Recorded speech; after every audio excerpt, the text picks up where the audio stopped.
Anda kembali bersama kami di Nusantara Malam. Pemirsa, sidang Majelis Umum PBB yang ke-76 tengah berlangsung di New York. Presiden Republik Indonesia Joko Widodo dijadwalkan untuk memberikan pidatonya pada Rabu siang 22 September waktu New York, Amerika Serikat. Dan kita sudah terhubung dengan jurnalis VOA Virginia Gunawan di markas besar PBB di kota New York. Halo, selamat malam Virginia, waktu Indonesia. Selamat siang waktu New York, Irsal. Ya, apa saja yang menjadi fokus sidang umum PBB kali ini dapat informasikan? Ya, dalam sidang umum PBB yang ke-76 kali ini, dua fokus pertama memang masih pada penanganan pandemi COVID-19, dan yang kedua adalah menanggulangi krisis yang diakibatkan oleh perubahan iklim. Dua topik ini memang selalu berulang-ulang dari tahun lalu, memang sama seperti ini ya. Dan kemarin seperti yang disampaikan oleh Sekjen PBB Antonio Guterres dalam pidato pembukanya, dia juga menyampaikan bahwa saat ini dunia itu berada dalam keadaan yang paling terancam dan paling terbelah. Ini berkaitan dengan pandemi COVID-19, di mana menurutnya pandemi itu mengakibatkan ketimpangan yang terjadi atau ketimpangan soal isu-isu ekonomi, sosial, juga ketimpangan gender itu semakin teramplifikasi, terutama karena adanya pandemi COVID-19.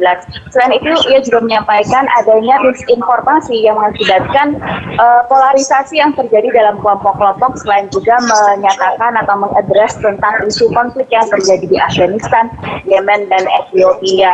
Sejumlah solusi ia tawarkan, termasuk untuk stick to the plan, tetap berusaha untuk mencapai cita-cita PBB untuk mencapai menggunakan multilateralisme atau bekerja sama secara dialog untuk mendapatkan solusi-solusi dari masalah-masalah global tersebut. Irsal. Baik, bagaimana dengan giliran Indonesia yang tampil dalam sidang umum dan apa saja agenda delegasi Indonesia kali ini pada sidang umum PBB, Virginia? Seperti yang tadi Anda sampaikan bahwa hari ini nanti sekitar pukul 2 atau pukul 3 siang, Presiden RI Joko Widodo akan menyampaikan pidatonya secara virtual, jadi tidak langsung berada di dalam markas PBB ini, karena memang saat ini markas PBB itu sangat terbatas ya. Untuk masuk ke dalam saja itu memang ada butuh protokol lanjutan, dan bagi awak media itu tidak bisa masuk ke dalam. Nah, selain itu Presiden Joko Widodo dijadwalkan untuk menyampaikan pidatonya secara virtual, dan sebelumnya Kementerian Luar Negeri bersama dengan Bu Retno Marsudi sudah ada di kota New York sejak hari Minggu lalu dan melakukan beberapa kegiatan meeting bilateral, regional dengan beberapa negara-negara partner untuk bekerja sama dalam beberapa isu termasuk penanganan COVID-19, lalu juga mencapai atau menciptakan perdamaian melalui dialog dan multilateralisme. Kita mengingat ada beberapa konflik yang terjadi di dunia saat ini, dan Indonesia mengambil posisi untuk mengutamakan atau mengedepankan dialog agar bisa menyelesaikan masalah-masalah tersebut. Baik, kalau bisa diutarakan lebih spesifik begitu, apa yang menjadi fokus utama Presiden Joe Biden pada sidang umum PBB kali ini, Virginia?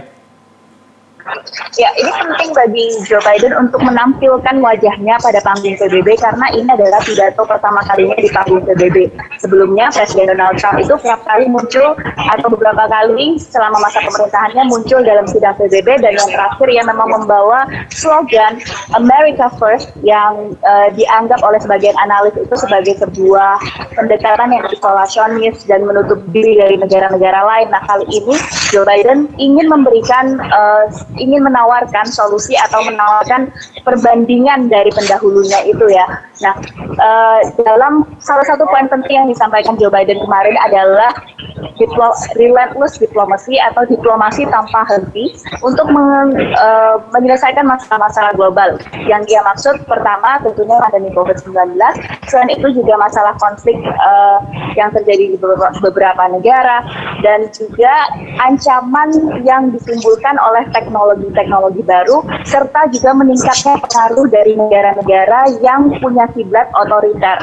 Tanpa ia sebutkan, ini dianalisis oleh sebagian analis mengacu pada negara-negara seperti Rusia dan Tiongkok. Ini membuat atau meng-highlight apa sebenarnya yang divisikan oleh seorang Presiden Biden tentang masa depan Amerika dan bagaimana ia menanggapi diplomasi multilateralisme, terutama di panggung PBB. Baik, dan yang mungkin menarik banyak perhatian ketika sidang umum PBB kali ini di New York adalah penampilan BTS yang menarik perhatian banyak orang. Mengapa begitu, Virginia? Ya, BTS ini bukan pertama kalinya ya mereka tampil di PBB. Sebelumnya juga sempat datang ke PBB dan menyampaikan pidatonya. Dan kalau kita runtut sejarahnya nih, PBB UNICEF, salah satu bagian dari PBB yang mengurus soal anak-anak, itu sudah bekerja sama dengan BTS sejak tahun 2017.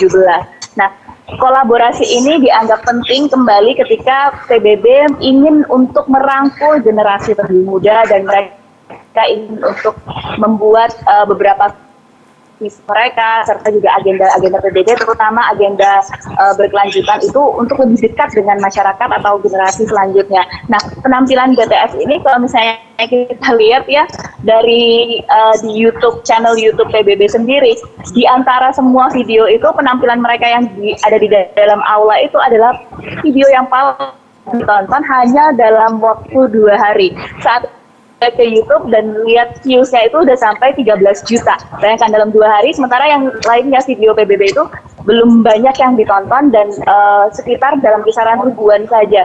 Jadi untuk meng-attract atau menarik perhatian dari generasi muda agar bisa mengetahui apa sebenarnya organisasi PBB, bagaimana PBB bekerja dan bagaimana agenda apa saja yang relevan dengan mereka, tentu butuh atraksi seperti dari BTS ini. Namun sejauh ini yang kita lihat memang selain ketertarikan dari generasi muda ini, tentunya diharapkan keberlanjutan dari kerjasama ini punya hasil yang lebih signifikan dan tentunya punya hasil yang bisa berdampak lebih lagi kepada generasi selanjutnya. Baik, memang BTS ini satu-satunya boyband Korea Selatan begitu yang berhasil menembus salah satu penghargaan bergengsi di Amerika Serikat begitu ya. Makanya mungkin BTS bisa menjadi daya tarik masyarakat untuk pengembangan program-program dari apa yang dibahas oleh sidang PBB. Terakhir mungkin Virginia, kalau kita bisa lihat perbandingan antara Indonesia dengan Amerika secara umum, menurut Anda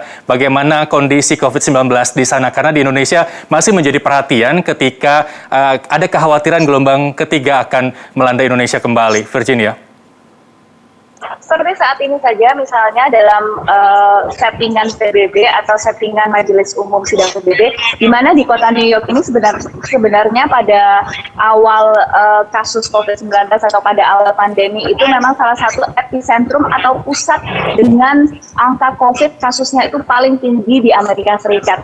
Saat ini mereka cukup confident, cukup percaya diri untuk membuka kembali, bahkan mengundang hampir 100 lebih pemimpin negara dan pemimpin pemerintahan, dan ini bukan orang biasa ya.